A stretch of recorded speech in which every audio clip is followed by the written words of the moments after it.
All right. Hello and welcome, everyone. Thank you for joining us for part of the Future of Alternative Payment Methods session here at the Food and Beverage track at Adyen Payments Decoded. My name is Rahman Beg, and I'm the VP of Payment Partnerships here at Adyen, and I'll be your host for today. I'll be hosting a fireside chat to discuss alternative payment methods, and I'm thrilled to be joined by industry veteran Steve Klebe, who's the head of business development at Google Pay. Steve, thank you so much for taking the time to join us today.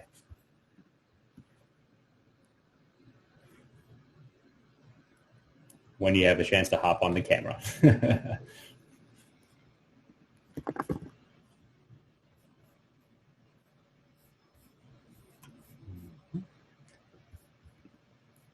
Well, while we wait for Steve to join us on the camera, I can go ahead and continue the introduction and make sure that we keep things moving along. We could have a whole track and series covering alternative payment methods. Everything from boleto in Brazil to konbini in Japan to bank transfers across the globe. There's a whole big world of alternative payment methods out there. During this session today, we aim to discuss a little bit about Google Pay as a premier alternative payment method across the globe, a broader perspective on how alternative payment methods are used today, their overall usefulness and efficacy relative to cards and cash, and a little bit about what the future holds and where we expect APMs to grow in terms of their relevance and usage over the next couple of years. We've honored that you're chosen to spend some time with us, and we hope to equip you with some interesting information to ask questions and make informed decisions on considering APMs as part of your business. We welcome an interactive conversation, so please ask your questions in the chat, and we'll have a Q&A at the end if you'd like to hop on the video to ask any questions live. And our friendly moderator, Logan Pike, will help take care of you along the way. Let's see here. Steve, are you on? How's that? Beautiful. Thank you, Steve. Okay, sorry, everybody. As I warned Raymond about 45 minutes ago, I realized I had to reboot my machine, so I apologize for the delay. So anyway, it's a pleasure to be here, and we're both a ecosystem partner with Adyen as well as a client. It's a pleasure to work with the entire team at Adyen and to be here today to talk to you all. I hope everyone is well and enjoying the event. So I've been at Google for 9 years, and I've been in electronic payments for roughly 40 years. And yes, the joke is I started when I was 10. My current role at Google is I'm responsible for all of our partnerships with all of the acquirers and gateways and processors that support Google Pay. So again, with that, I'll turn it back. Wonderful. Thank you, Steve, and glad we got that sorted out rather quickly. Fantastic. All right. So first up, we'd like to ask a question to the audience. And so Logan, you might be posting a question in the chat, or we can ask the question out live as well. As a consumer, so as just a shopper, normal on your day-to-day basis, have you used an alternative payment method such as Google Pay, Apple Pay, PayPal, WeChat, Alipay, or Amazon Pay? And that's not an exclusive list, but basically, have you used something aside from cards, cash, and check while you're buying in person or online? All right. Yes. As much as I can, I like it. UPI payments. Thank you, Prashant, for joining us. I'm sure it's late in India. If you're there right now, I'm not sure. Okay, fantastic. Anyone who hasn't, and it's okay if you haven't.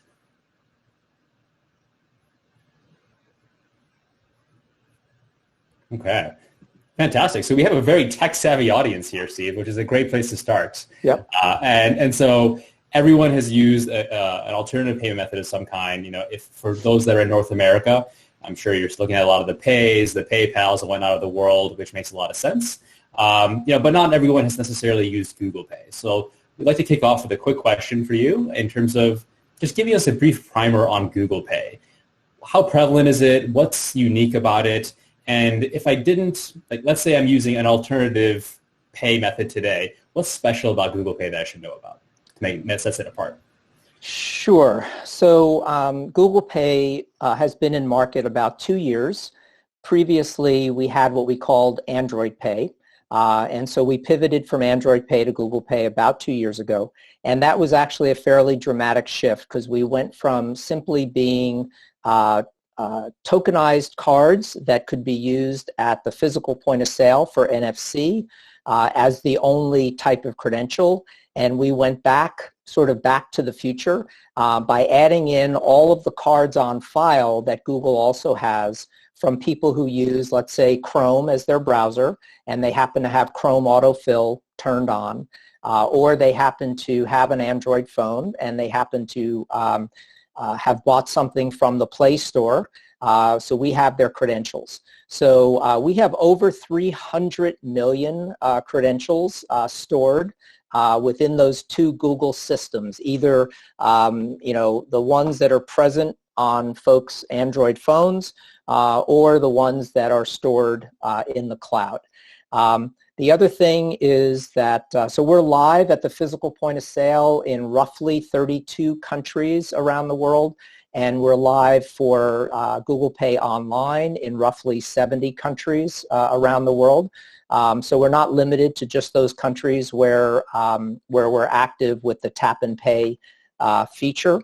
The other big difference between us and some of the other pays is that Google Pay is really associated with your Google account. We don't make people stop what they're doing and set up a new separate Google Pay relationship with Google. So therefore, we're leveraging people's existing usernames and passwords. We're leveraging the fact that they're normally logged in, so they don't have to bother stopping what they're doing to log in yet again, these are all friction points that exist for most alternative payments. And then the last thing I guess I would add is that unlike the other major mobile operating system pay, we're device and operating system agnostic. So Google Pay actually works across browsers, across operating systems. There's only one place you'll never see a Google Pay button, and that's inside a native iPhone app. But what I'm hearing then, Steve, is that for everyone that has a Gmail account, everyone that has a YouTube account, that may have a tab open right now in the background, in some way or form may actually have a Google Pay account implicitly. That is correct. When people, let's say, use Chrome autofill, and there'll be a button there, there'll be to accept the fact that they would like us to store their credentials and securely share them, when they see the Google Pay button elsewhere. And so that happens very organically. So that's the other big difference, is that we're taking in most credentials organically, as opposed to making people stop what they're doing, set up an account, provision a credential, etc. Fantastic. Okay, excellent. So if you have all of these items that are intended to reduce friction as part of the commerce process, which is ultimately what every merchant is after to help produce checkout, to get to a conversion and get to a sale. Do you have any statistics on how Google Pay just outperforms traditional cards and cash? We have lots of statistics. The interesting thing is that, Google Pay is a container for credentials. We're not actually in the processing flow. So we actually look to folks like Adyen and folks like the merchants that have implemented Google Pay to basically report back to us. We have about 6 case studies published that are available on our public website, which maybe if I get a second later, I'll put the link into the chat window. But we've had merchants tell us that they've increased conversion. They're clearly, it's a faster time to check out, a third to a half faster to check out with Google Pay than check out manually. It also has proven to help with customer acquisition. The most important thing I would say on that topic is that it's really up to the merchant to maximize the results that they're going to get with Google Pay. We can do as much as we can to eliminate all those upfront pieces. But if we have a feature, for example, that's called Ready to Pay, and so the merchant behind the scenes can call that for that signal, and we'll come back and say, yes, this customer is logged in and they have a credential ready to pay. And if they get that signal back, they should bring the Google Pay button forward, and that will maximize the results. If all a merchant does is take our button and put it onto a wall of NASCAR buttons, we're probably not going to help all that much. So, it's a true partnership between us, Adyen, and the merchants to get the most out of, what Google Pay has to offer. And for those that do it right, are we talking a 1% lift, 2%, 5%? Like, what do we think here? Yeah, we've seen, there's lift, there's share of wallet. There's a lot of different ways to look at this. We've also gotten very clear statistics back about improved authorization rates, reduced chargeback, et cetera. But we've had folks talk about anywhere from 5 to 30%. And again, it ranges. Now, one of the interesting things I was going to mention was it was a pleasure most definitely to be included in the food and beverage track here at the conference today, because that is our number one category for Google Pay.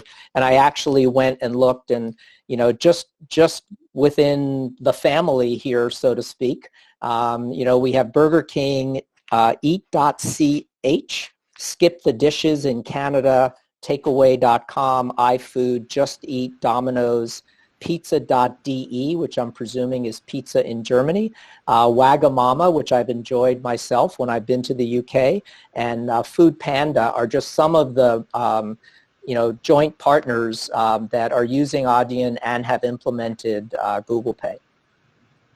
Fantastic. Excellent. So we're going to take a quick audience poll again, just to get a sense of where they all stand. So Logan, if you ask the question in the chat, that'd be awesome. As a merchant, have you enabled alternative payment methods to help with cart abandonment? And if so, I'd be curious if you can share which ones. That'd be great to see in the chat.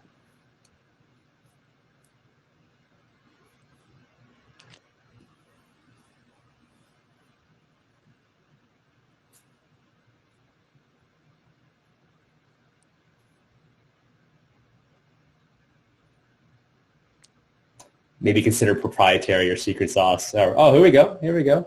Apple Pay, PayPal, GPay, Apple Pay, so forth, ideal. Yeah, European payment methods, fantastic. PayPal, we haven't. Okay. So we got a good spectrum that's here. Terminals accept any tap pay. Great responses. Alipay, China Union Pay, fantastic. All right. So, Steve, that all being said, this is great. So putting yourself in the merchant's shoes, thinking about, we want to engage with APMs, but we're not quite sure how. One of the interesting parts about Adyen is that we provide 250 different alternative payment methods to any merchant so that we can service them across the globe. And not all 250 are going to be applicable everywhere. Of course, it depends on what markets you serve, what channels, what consumers, so on and so forth.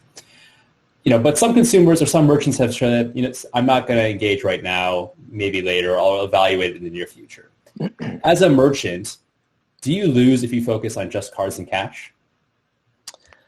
I do believe that, especially in our mobile-centric world, back on the desktop, perhaps you could get away with just taking straight cards, and maybe PayPal, which had become sort of the poster child for, worldwide successful APM. But now that the world has become so mobile-centric, I think it's table stakes at this point to have, at least the primary mobile payment options available. There's too many reasons not to do it, in terms of faster checkout, more secure checkout, convenience for the consumer, where it's one place where there's their receipts, they can go back and look at their receipts. The list of benefits are kind of endless. But it also makes it a challenge, right? Because you got to pick. Again, back to the NASCAR, there's a point of diminishing returns in terms of how many APMs you can put into place. And for many merchants that are probably on the, on the session today that are global, you have to then invest in, some intelligence. You don't want to put up, you wouldn't present Ideal as a payment method to somebody in the United States, right? So it takes a little bit, more effort. But again, I do believe there, it has become a, kind of mandatory, to offer it.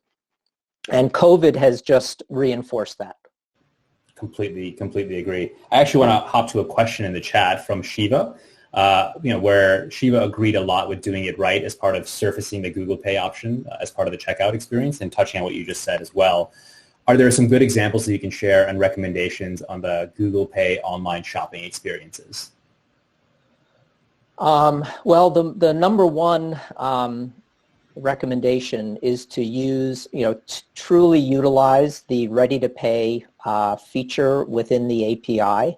And then, if you get that positive signal back, the idea is to, bring the Google Pay button as forward as you possibly can, in the buy flow, so that, every little microsecond or additional movement that your customers have to make is just potentially creating, friction and, and could lead to abandonment. So we've had a lot, and if you happen to be a merchant that has a native Android app, you have to add, Google Pay into the flow. I mean, it is deeply integrated into the operating system of the Play Store or of Play, within within the phone. So the experience is just, crisp, clean, seamless, etc. But even on the mobile web, it can be done, very, very effectively and efficiently. And we've had many in the food space specifically, and especially on their native apps. But even for mobile web, they can tell that the consumer is on Android, and literally they've made the Google Pay button the default, payment method, in order to get the maximum benefit, because they know that it's going to be the most, seamless experience for the consumer. Which makes perfect sense, especially in those use cases. Right. Fantastic. Heidi also asked a question. I want to touch on it. We might need to come back on it in the Q&A, but how do you think about fraud and risk when it comes to APMs? I believe that Apple Pay and Android Pay have different upfront authentication experiences when adding a card to the product, which can have an impact on conversion and fraud. Yeah, it's a great question. And by the way, Raymond, Android Pay doesn't exist anymore. So sorry, it's the question as asked. we have to wash your mouth out with soap. But anyway, yes. So Google Pay, as I mentioned earlier, Google Pay is different than Apple Pay. We have both the issuer. We have the process where consumers have to go through a provisioning process, and it goes straight through to their issuer, and the consumer is directly authenticated by the issuer, and that results in the token being loaded on the phone for tap and pay. But we made the conscious decision 2 years ago to add in all of these other cards that we had on file.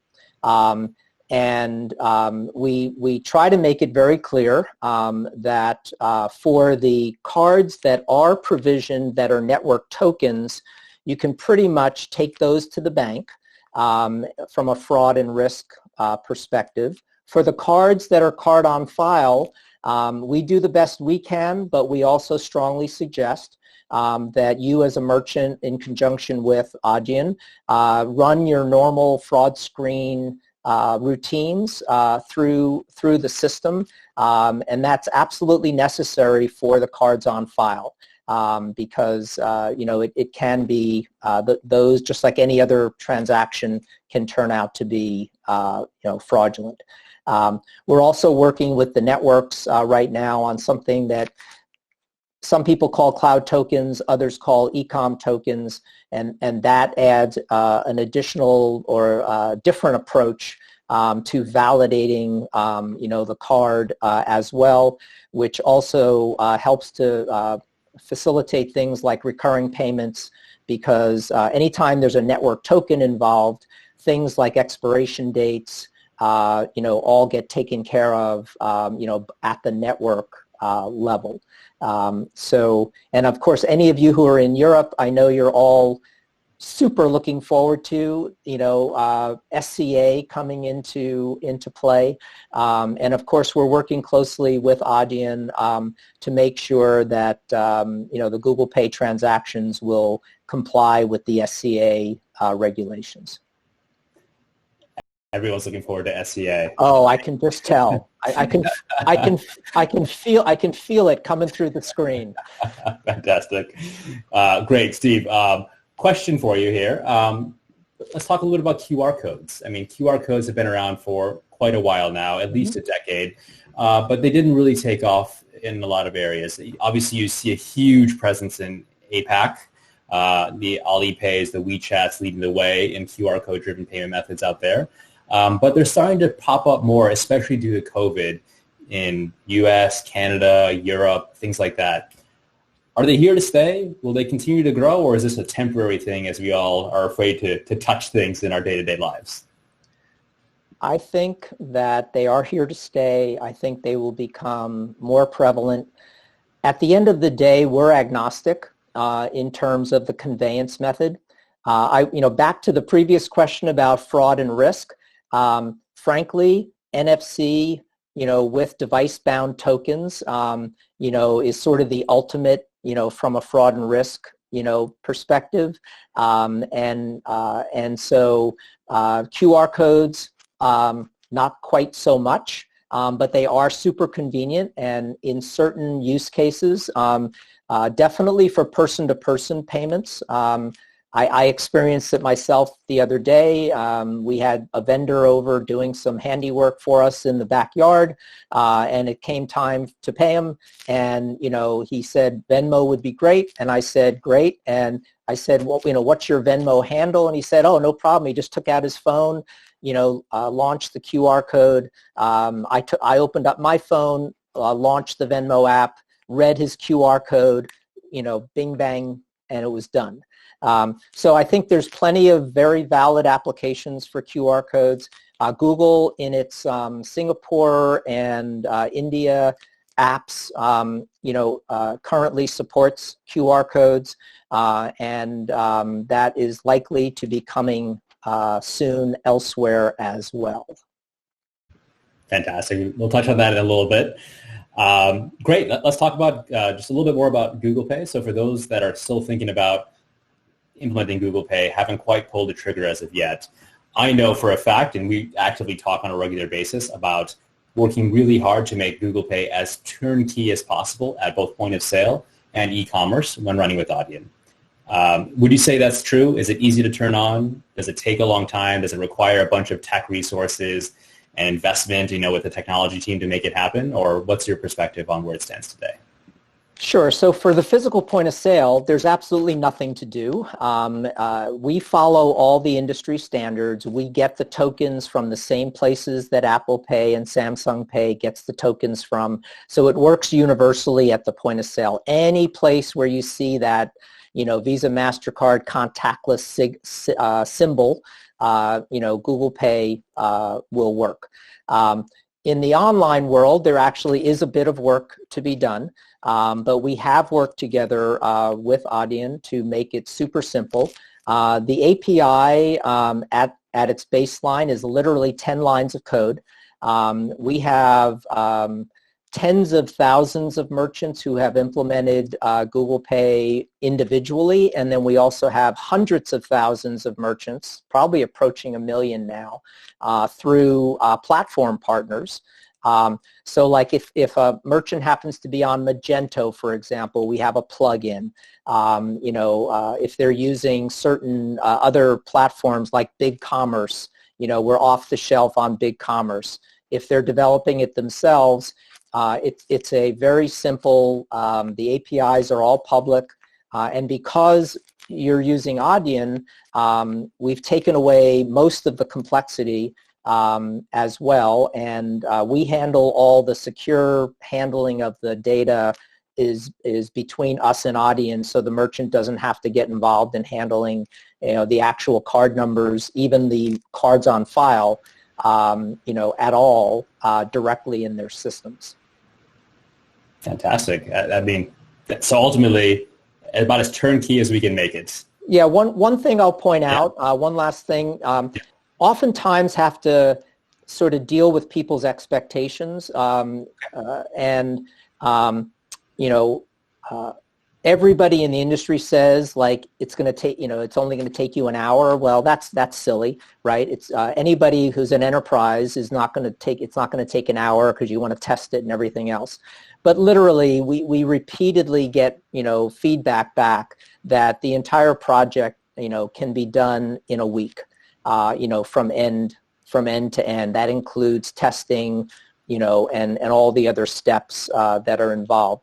This is a lot different than other APMs. So since we're talking broadly about APMs, since again we're simply a container for credentials, we're not. Nothing about the back office has to change. Nothing about customer service handling has to change, because at the end of the day, we're simply handing across, a regular credential, just doing it in a more efficient manner for the consumer and a more secure, way for everybody. Absolutely. That makes a ton of sense, and good to level set expectations, as you said. Nice to see that it plugs in neatly. Fantastic. One last question for me, and then we'll turn it over to Q&A and get some questions and feedback from the audience. You alluded to it a little bit a few minutes ago, but we've been talking a bit about the future of Google Pay and food and beverage, and we'd love to hear your thoughts on what's next for the alternative payment method that is Google Pay. Sure. So we are, as I mentioned, Singapore and India before. So we launched a completely new Google Pay app in India about 2 years ago. About a month ago, we released a version of that in Singapore, and it has a lot of new features and functions. Suffice to say that is now going to be the basis for Google Pay globally. It is like was mentioned earlier with the Alipays and the WeChat Pays, there's going to be a whole social component that's going to happen. The entire front-facing part of the app that the consumer faces is going to be overhauled and look just like what we have in India and Singapore. And in India, by the way, I know that was mentioned earlier in the session. We have over 100 million monthly active users using Google Pay in India. So we have a lot of experience with this new interface. And of course, the markets around the world are different. But there's going to be embedded offers, embedded loyalty capabilities, and as well as something that you'll see if you go out and search on the internet and able to see the Singapore or India experiences. We have something called a Google Spot.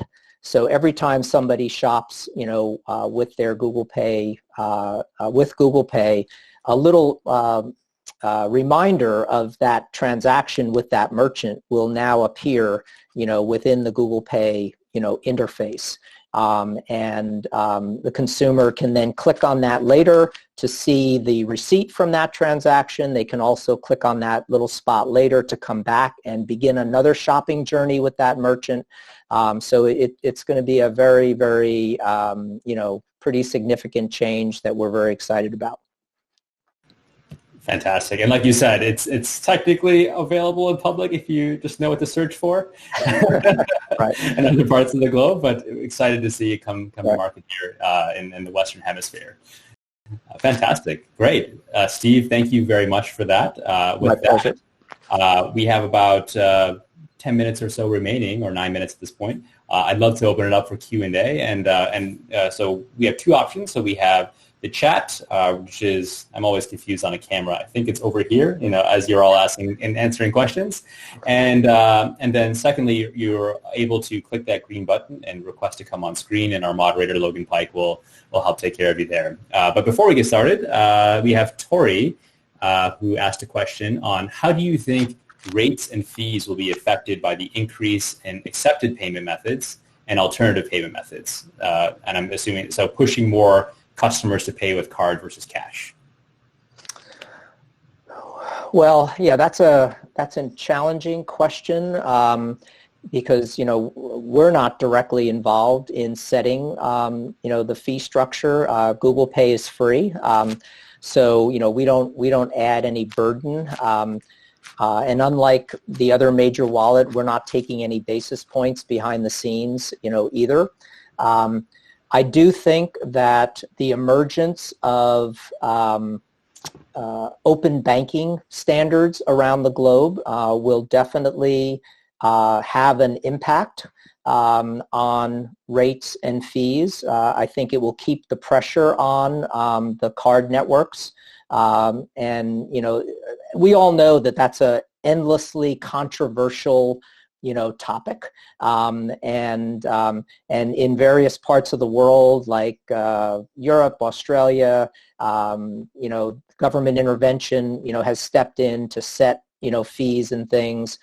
We have Durbin, here in the U.S., and of course, depending on how the political tide swings, which I can't comment on.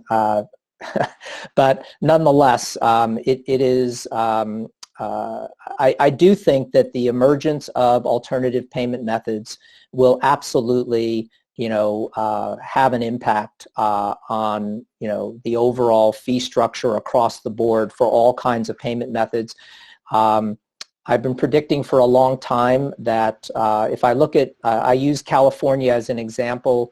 PG&E rates here are set by legislative process, and we've seen that happen in other parts of the world, and I think that that will probably become more prominent as the pie chart of payments continues to swing towards more and more card-based and non-cash payments. It's inevitable that governments will be more active in intervening in those discussions.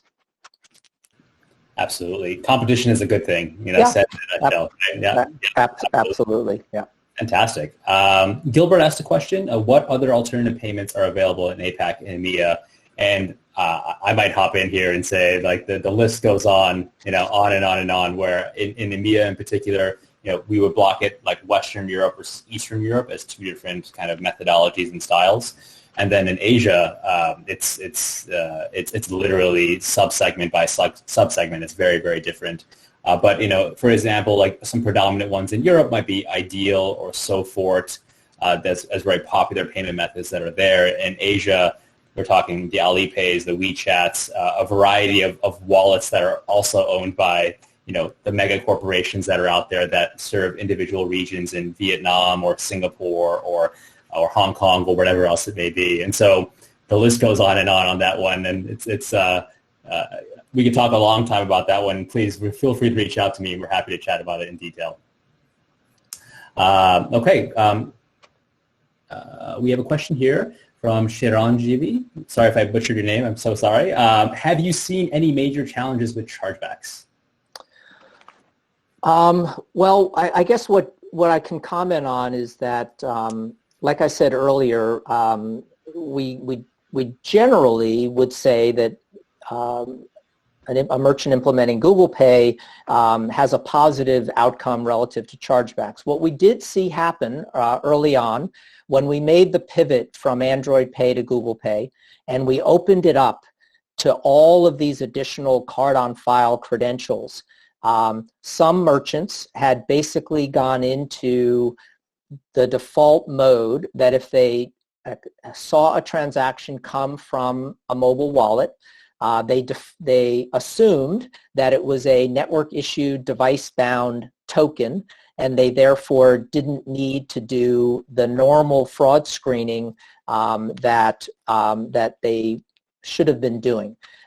So whenever we end up getting reports where people express concern about some chargebacks, we always come to find out that it's on the cards on file, not on the device-bound tokens, and it's because generally the merchants had not turned on, their typical, fraud screening routines. We had that happen early on, as I recall, with an Adyen merchant, and we got it cleared away. We re-emphasized the message about it in our documentation, et cetera. Very cool. All right. This is a fun question. Tori's asking, does or will Google Pay accept cryptocurrency? It's an interesting question. I can tell you my personal opinion, and I know PayPal just announced that they're adding cryptocurrency into their mix. I don't believe we have any specific plans in the immediate future, but could it happen someday? Yes. I personally, I've had a Coinbase account for 4 or 5 years. All the crypto companies have been through our doors back in the day when we used to actually take meetings in person. I have felt that it is not ready for prime time. I focus on what I call mainstream payments. When I look at my Coinbase app on my phone and I see the 15 different types of cryptocurrency, the value fluctuating every nanosecond, I just don't think the average consumer, really wants to deal with it. So I think it may show up. It's starting to show up in mainstream solutions like Google, PayPal, but I just don't see it, being consequential for purchasing goods and services for the foreseeable future. Makes sense.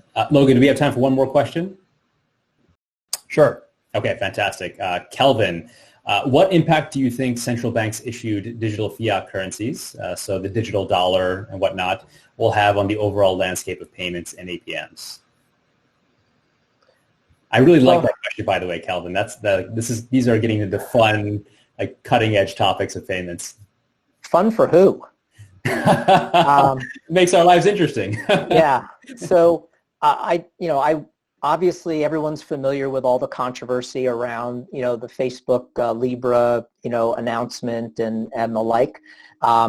And one of the things that I have felt for a long time about cryptocurrency was that without adequate regulation and government involvement, that was even more of a reason why they were not ready for prime time. So theoretically, if governments get more involved and make them more stable, so regulated and stable, then, I think the chances are that it'll emerge, sooner than later. Again, I think it's going to be, quite some time before, it's a common practice. Potentially inevitable, but quite some time, as you said. Yeah. Now for P2P, where, I think as a tool possibly for facilitating person-to-person payments, and we know there's a lot of issues with doing that with the existing mechanisms. Something like cryptocurrency properly implemented, could potentially do that. But again, do I see it happening, in the main anytime soon? I honestly don't. Makes sense. I don't own any stock in any cryptocurrency companies. Full disclosures. Under full disclosure. Fantastic. All right, Steve, again, thank you so much for joining us today. We really appreciated your time. This has been fantastic. For the audience, thank you again for spending time with us and this session. We know there were a lot of sessions to pick from. We're honored that you picked us. If you'd like to learn more about alternative payment methods in detail on Google Pay, whatever else it may be, feel free to direct message myself, Logan, Steve, any one of us. Happy to, Steve will be the Google Pay person, but happy to talk about anything more broadly as you see fit. So thank you, everyone, and have a great day and the rest of the session. Take care. Thank you.